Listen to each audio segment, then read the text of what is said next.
Hello everyone, this is Priyanka Jakhad and I welcome you all at Government Job Alert. I hope आप सभी अच्छे होंगे। तो ETT 5994 की कैंडिडेट के लिए अभी अभी जस्ट कुछ टाइम पहले ही एक नोटिस जारी किया गया है और ये नोटिस बहुत ही ज़्यादा शॉकिंग है सभी कैंडिडेट के लिए। बट देखिए, जो जेन्युइन कैंडिडेट है, मतलब जिन्होंने हार्ड वर्क किया है, जिन्होंने एक्चुअल में एग्ज़ाम क्वालिफाई किया है, उन सब के लिए एक बहुत ही, मैं कहूँगी, बहुत एक अच्छा नोटिस है ये। तो देखिए, टाइम टू टाइम जो 5994 की रिक्रूटमेंट में फेक कैंडिडेट के रिगार्डिंग आवाज़ उठती रही है कि बहुत से कैंडिडेट हैं जिन्होंने अनफेयर मीन्स यूज किए हैं फॉर द एग्जामिनेशन। तो ये देखिए, इसी के रिगार्डिंग डिपार्टमेंट ने ये नोटिस जारी किया है। तो आप यहाँ से देख पाओगे कि इन्होंने कुछ नोटिस में कुछ कैंडिडेट को बाहर कर दिया है और जिन्हें बाहर किया है वो देखिए, मुझे पर्सनली तो मुझे बहुत अच्छा लगा कि एक्चुअल में डिजर्विंग कैंडिडेट के लिए डिपार्टमेंट ने एक बहुत अच्छा स्टेप उठाया है। इसमें बताया है कि इस डेट से लेकर इस डेट तक आपकी क्या हुई, डॉक्यूमेंट स्क्रूटनी हुई। आप सभी को पता है कि आपकी जुलाई में आपकी स्क्रूटनी हुई थी और ऐसे में देखिए काफ़ी ऐसे कैंडिडेट थे जो कि एब्सेंट थे। जो भी कैंडिडेट एब्सेंट थे उनको इस डेट पे नोटिस डाल के फिर से डॉक्यूमेंट स्क्रूटनी के लिए बुलाया गया। बट देखिए, कुछ क्या हुआ कि काफ़ी कैंडिडेट, कुछ एक कैंडिडेट ऐसे थे जिनकी क्या हुई कि जो कि डॉक्यूमेंट जो बायोमेट्रिक थी, सॉरी, जिनकी जो बायोमेट्रिक थी वो नहीं हो पाई। हालांकि कुछ कैंडिडेट जेन्युइन भी थे जिनकी किसी रीजन से बायोमेट्रिक नहीं हो पाई, बट कुछ कैंडिडेट ऐसे थे जिन पे स्टार्टिंग से ही डिपार्टमेंट को कहीं ना कहीं शक था। तो ऐसे में 82 कैंडिडेट ऐसे थे जिनकी बायोमेट्रिक नहीं हुई थी और ऐसे कैंडिडेट को भी बायोमेट्रिक के लिए फिर से इनवाइट किया गया। आप as you can see here कि उन्हें फिर से इनवाइट किया गया था इस डेट को, कि अक्टूबर 4 को उन्हें इनवाइट किया गया कि आप आइए और फिर से अपने डॉक्यूमेंट वेरिफिकेशन करवाइए। तो उन 82 कैंडिडेट्स में से देखिए 9 कैंडिडेट तो ऐसे थे जो कि बायोमेट्रिक पे फिर से आए ही नहीं।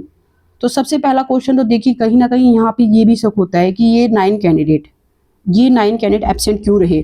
और अभी देखिए, मैं आपको इनके मार्क्स भी दिखाऊंगी, इन्होंने बहुत अच्छा स्कोर किया है, उसके बावजूद भी ये कैंडिडेट नहीं आए for the document, sorry, biometric के लिए।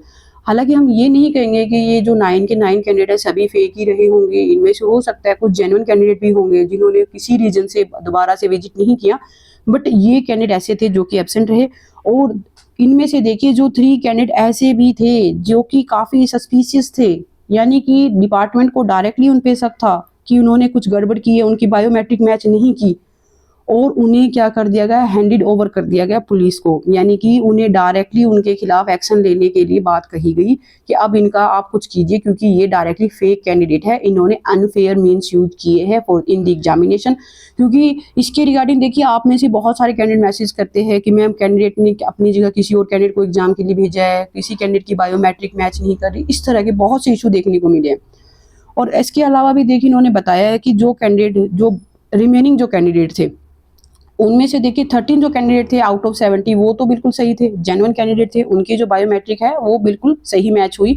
बट रिमेनिंग जो 57 कैंडिडेट थे, यानी कि आउट ऑफ 70 में भी जो 57 कैंडिडेट थे वो ऐसे कैंडिडेट थे जिनकी जो बायोमेट्रिक थी वो मिसमैच रही। यानी कि ओवरऑल देखिए 57 कैंडिडेट ये और 9 कैंडिडेट वो जो कि एब्सेंट थी। टोटल ये कैंडिडेट थे जो कि डॉक्यूमेंट स्क्रूटनी पे, या फिर कहे तो जिनकी बायोमेट्रिक में, जिनकी जो बायोमेट्रिक थी वो मैच नहीं हुई। तो इसी को लेकर देखिए फाइनली डिपार्टमेंट ने क्या किया कि इस डेट को एक मीटिंग कंडक्ट की, यानी कि नवंबर लास्ट ईयर एक मीटिंग हुई। और मीटिंग में देखिए इंपॉर्टेंट डिसीजन लिया गया है, वो ये है कि the committee held that biometric mismatch is an important aspect of the recruitment process and cannot be ignored।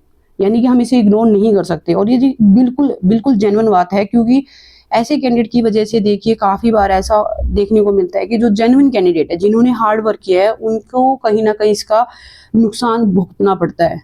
तो कहीं ना कहीं देखिए इसी के रिगार्डिंग इन्होंने फाइनली डिसीजन लिया है कि conclusion that the claim of such candidate is not acceptable और लाइबल टू बी रिजेक्टेड। यानी कि इन 57 प्लस ये जो 9 कैंडिडेट जो कि एब्सेंट थे, इनके पूरे के पूरे सिलेक्शन प्रोसेस को रिजेक्ट कर दिया गया है। यानी कि अब चाहे इनके कितने भी मार्क्स आए हो, कुछ भी इन्होंने एग्जाम में किया हो, कैसा भी प्रोसेस रहा हो, इन्हें अब आगे जो रिक्रूटमेंट है उसमें शामिल होने का मौका नहीं मिलेगा। इन्हें डायरेक्टली रिक्रूटमेंट से बाहर कर दिया गया है। अभी देखिए इन्होंने पूरी कंप्लीटली लिस्ट भी दी है, वो भी मैं आपको दिखाऊंगी। इन्होंने सिंपल ये बता दिया है कि इन्हें जो कैंडिडेट थे, यानी टोटल जो 66 कैंडिडेट थे टोटल, इन सभी को रिक्रूटमेंट से बाहर कर दिया गया है। तो देखिए ये ओवरऑल जेन्युइन कैंडिडेट के लिए तो बहुत अच्छा मैसेज है कि एक्चुअल में जो हार्ड वर्किंग कैंडिडेट है उन्हें अब फाइनली इसका फ़ायदा मिलेगा, और जो फेक कैंडिडेट है उनके लिए कहीं ना कहीं एक मैसेज है कि अभी भी सुधर जाओ, जो अच्छे तरीके से एग्ज़ाम क्वालिफाई करो, अच्छे तरीके से जॉब लो, क्योंकि अदरवाइज फिर से इस तरह के आगे भी फ्यूचर में एक्शन आपको देखने को मिल सकते हैं। और देखिए ये हम ये नहीं कह सकते कि ये जो 9 एब्सेंट कैंडिडेट है, as I already told you कि 9 एब्सेंट कैंडिडेट के लिए हम नहीं कह सकते कि ये 9 के 9 कैंडिडेट बोगस ही होंगे या फिर फेक की कैंडिडेट है। हो सकता है इनमें से 1 या 2 कैंडिडेट ऐसे भी हो जिनकी जेन्युइन कोई इशू रहा हो। अब देखिए ये इस तरह से पूरी लिस्ट जारी की गई है। आप खुद देख पा रहे हो कितने अच्छे मार्क्स हैं इन कैंडिडेट के, कितने अच्छे मार्क्स हैं इन सभी कैंडिडेट के, और फिर भी ये कैंडिडेट ऐसे हैं जिनकी बायोमेट्रिक मैच नहीं की है। और ये देखिए ये एक ऐसे कैंडिडेट है जो कि बिल्कुल जेन्युइन कैंडिडेट है। और हम ये भी उम्मीद करेंगे कि आगे आने वाले टाइम में जो और भी फेक कैंडिडेट के रिगार्डिंग देखिए time to time different candidate के मैसेज आते हैं, डिफरेंट कैंडिडेट है जो आवाज़ उठाते हैं फेक कैंडिडेट के खिलाफ कि काफ़ी कुछ इशू, आप सभी को पता है काफ़ी कुछ इशू चल रहा है अभी भी रिक्रूटमेंट में। उम्मीद है कि आने वाले टाइम में उन सभी कैंडिडेट के खिलाफ भी सख्त से सख्त एक्शन लिया जाएगा। बिल्कुल मैं खुद मानती हूँ कि इन कैंडिडेट के खिलाफ एक्शन होना चाहिए, क्योंकि ये कैंडिडेट कहीं ना कहीं डिजर्विंग कैंडिडेट के लिए नुकसानदायक है, कहीं ना कहीं भर्ती के लिए मैं कह सकती हूँ एक तरीके के काले की है, क्योंकि जो कैंडिडेट एग्जाम अपने खुद के दम पे क्वालिफाई नहीं कर सकता वो कल को जाकर कहीं टीच करेगा, तो टीच करने पे देखो आप खुद कि वो क्या तो कैंडिडेट स्टूडेंट्स को टीच करेगा। और ये देखिए आप मार्क्स देख पा रहे हो 162 तक मार्क्स है इन कैंडिडेट के। तो ये 160 बहुत सारे कैंडिडेट ऐसे हैं, या फिर मैं कहूँ तो मोस्टली कैंडिडेट ऐसे हैं जिनके मार्क्स 120 प्लस है, 126 146 142 इस तरह के बहुत अच्छे मार्क्स है कैंडिडेट के।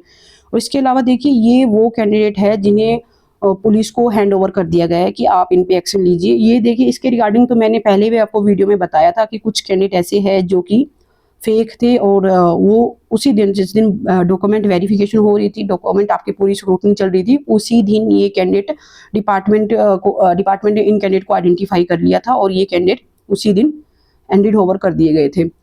तो उम्मीद है कि ये बहुत, मैं तो कह रही हूँ बहुत अच्छी न्यूज़ है, और डिपार्टमेंट ने काफ़ी अच्छा स्टेप लिया है इनके ऊपर कि इस तरह से इन कैंडिडेट को बाहर ही करना चाहिए।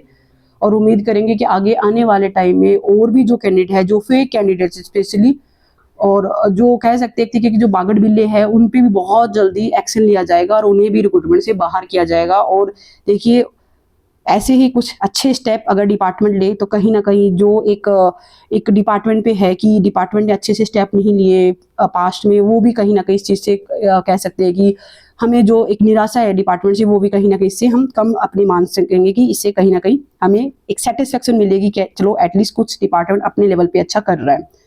बाकी इसके रिगार्डिंग आगे भी कोई भी अपडेट आएगी वो अपडेट भी आपके साथ बहुत जल्दी इसी चैनल पे शेयर कर दी जाएगी। तो इसके लिए चैनल को जरूर सब्सक्राइब करें, और वीडियो अच्छी लगी तो वीडियो को भी जरूर लाइक करें। Wish you all the best. Thank you.